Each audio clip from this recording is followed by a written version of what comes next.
I'm done. And I really don't want this to be clickbait. I really want to have a real conversation with you. So let me explain why, and then we will kind of go into it. So obviously I am still uploading YouTube videos, as you can see, and streaming and everything else like that. And this isn't a big metaphorical, magical, I'm done either.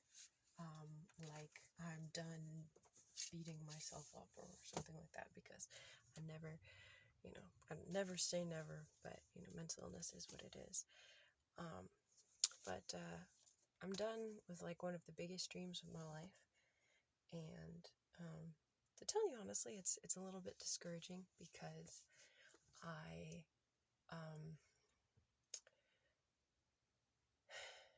I care about this so much, and it's so difficult to sum up what it is and what it means, and therefore it's very difficult for me to promote, which, as you know, that hasn't stopped me. I've put it everywhere. I'm sure you've seen it is everywhere. I've tried, but it took me 15 years. This isn't like that kind of thing that people kind of, you'll see a lot of like books, people like, oh, I had an idea and they wrote it and they pooped it out and there we go, it's done. Some people can write really well that way. One of my favorite writers wrote that way, but no, this was over 15 years dream, over 100 different publisher rejections. And I waited for a publisher. I didn't self-publish. So this comes from Wordfire Press. Those of you, I don't know if we have any sci-fi fans who like Dune, and the Dune prequels written by Brian Herbert and Kevin J. Anderson. Well, this is the publishing company that owns the rights to all Frank Herbert's work and is owned by Kevin J. Anderson. So he's also a Star Wars author. He wrote Batman and Superman and Friendship Story thing. So I waited and I got this big publisher, and I feel like, and when you publish a book, they're taking a risk on you. They're putting a lot of money down, because they got to do money for cover designs, they got to do money for the audiobook, they got to do money for, just a crap ton of things, and I feel like I'm not worth the risk. And so, yeah, it's scary. You think that like you go through all of this stuff for publishing and that then you're going to be done and you've done the hard stuff, you've gotten accepted, and now you're done. But that's not the truth. The truth is then the next hurdle is like, okay, you've gotten accepted, you know that, your writing is up to snuff where it needs to be, but how do you get people to, how do you tell people about it when it's not an easy, like my indie pub book, Becoming Hero, is easy because you can say comic book character shoots his author. That's an interesting premise right away. People know exactly what it is. But you're talking about a space opera, which is huge, and it's like tons of different worlds and different characters with all their interweaving stories. It's kind of like, how do you sum up Game of Thrones? Not to compare this to that because they're not similar, but in scope, right? How do you sum up, like, it's like, okay, a bunch of people vying for a throne. They want to be in charge, and it's a nasty, fantastical world. Same thing, it's like, okay, so you have an intergalactic space war people. That's not, everyone's got that. Not everyone has space lemurs, neodymium maces, like a physician writing the biomedical science part of it. Not everyone has that stuff, but, the core of it, like, how do you explain, like, this is so important to me because this is the story about what it means when you are not allowed to be yourself and you're not allowed to believe something and you're not allowed to, experience the diversity of your existence, and you're being forced to be the same as everyone else. How far do you go to hold on to that identity of who you are, if the bad guys or the people who don't want you to be that, might hurt your family or hurt the people around you based on what you are, then what do you What do you do? And I think a lot of you who are outcasts like me understand that experience. So I don't know if this video will make you guys mad because it seems like clickbait. It's really not. I really wanted to tell you my like honest and true feelings of just like, I'm done with this dream, but then I'm not done. Like, here I am, and you know, you have these hopes of you know, release day, and you have hopes of what things are going to be like, and then they're not like that, and that can be really like, oh man, I thought that everything was going to be better on October 20th of 2021, that my whole life was going to turn around. And you realize that's not how it works. You're still in the here and now, and you're still you, and you still have all your same problems, and in some ways that's kind of what this series are about, is that like, what do you do when like hope is gone? Then how do you continue hoping, and what do you do next, right? Being worth it, all that kind of stuff. So, because I mean, I definitely don't feel worth it. Like, I'm not. I wonder every day, like, why did they take this risk on me? Why did they do this? So, yeah. So I guess the thing is that I'm not done. That the life goes on, and I think that's what's a bummer, is we expect things to have a story and to be finished with a story. We expect things to come to, oh, now I'm done. Now I did it. And it's long when it doesn't do that, when there isn't an I did it, and you have to do the next thing, and the next thing, and the next thing, and that seems to be what hell is like. It's not, right? I don't want to make light of that, but just the continual churning and churning and churning. So that can be, and then realizing like the things that you like and that you like to make, maybe nobody else likes. So who are you creating for, right? It's like, there's no point maybe in doing that. I don't believe the nonsense, the woo nonsense of like, oh, make for yourself. And it's like, yeah, that's like something rich people have the luxury to do. But make for yourself doesn't work when like you need to get paid. You know, that's not how that works. So, yeah, I don't know. It matters what other people like. It matters if you are trying to not, you know, you should never like quit your day job and try to make a living writing. You should have other things in the background that you do at the same time. And you know, I had that as a physician. The question becomes, when you become kind of sick and it's hard to do your day job, then what do you do?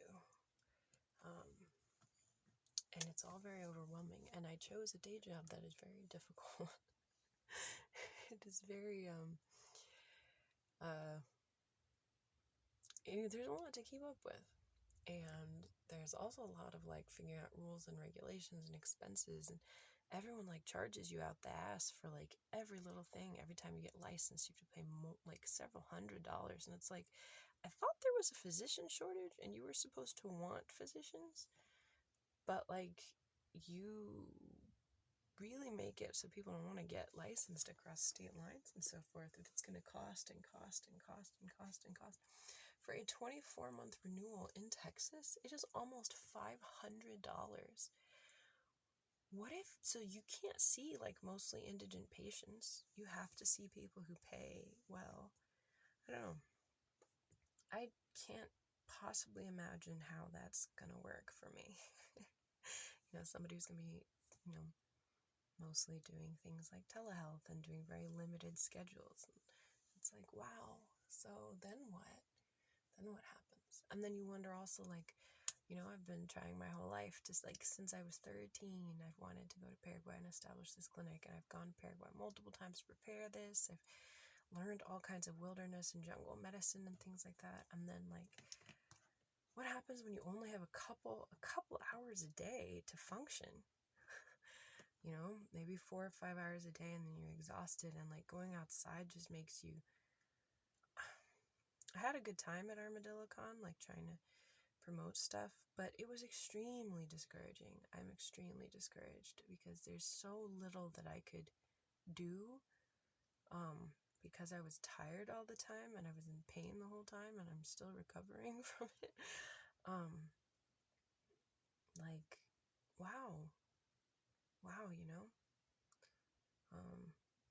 discovering that you can't do what you wanted to do, which those of you who are older get it. You've been around longer, you understand. It's not like, that's normal life for you. I just didn't think I would hit that until I was like 80. I didn't think I would be 30 and like bedbound part of the day, like doing the minimum amount of like physical anything, like so tired all the time, sad all the time. I thought that's gonna happen when you're older. But so I really, really sympathize with those of you who have much more serious medical conditions than like fibromyalgia. You who have a lot of things going on. Man, the problem with having long hair is then I've dripped all over my boob and it's uncomfortable. Anyway, so I'm done, but I'm not done. And you are not allowed to be done, because if I'm not allowed to be done and I have to continue working and churning things out and moving and trying to step forward, then I would ask for you not to be done either. Not that my life is worse. Like, there's so many other people. I have it so good compared to so many people, and that's what's so frustrating is like, I want to help all these people, and how can I help people if I don't have money? And how can I help people if I'm like weak and tired? And what about people who have like fibromyalgia and don't have a bed to lay in? What happens to them? Like, people all over the world who have nothing, that blows. So help someone out today. Be good to someone. Yeah, go do something good for someone, because no matter how bad you may feel you have it, like, take away your bed, take away your roof, and even if you have those things, take away your safety, take away your clothing, take away whatever meal you had last.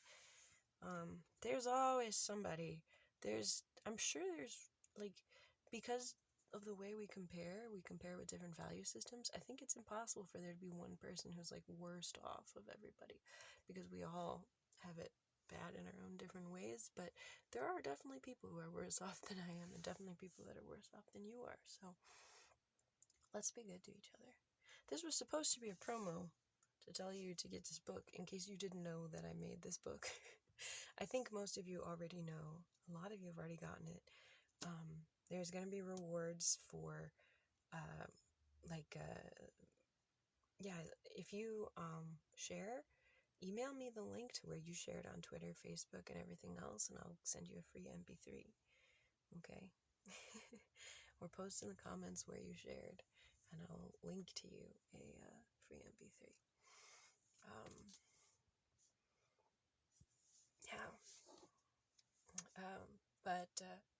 This was supposed to be me telling you, like, hey, I made this awesome book. It's been so important to my life. It got good, like, Publishers Weekly. It's hard to get a review in. This one says, the universe is a dazzling place, and Finelli fully immerses readers in its strangeness with the vivid descriptions of its myriad creatures and cultures in this fun, frenetic space opera. That's cool, huh? It's very adventurous. A universe of sentient insectoids, purple jungles, and insane magnetic fields. A mace-wielding teen space ninja is kidnapped by a vengeful zealot who forces her to choose between the fate of the universe and the one she loves. So, go get that anywhere books are sold. And go be kind to someone, and do something kind for you, too. That's 3 assignments. The kind thing for you isn't so that you can, like, indulge the senses. You have to understand, the reason you take care of yourself is because you are a weapon. And if, oh gosh, it's so wet on this boob. Stupid hair. If you want to be a good weapon, you gotta take care of that weapon, right? People who are good swordsmen take care of their swords, right? So, go do that.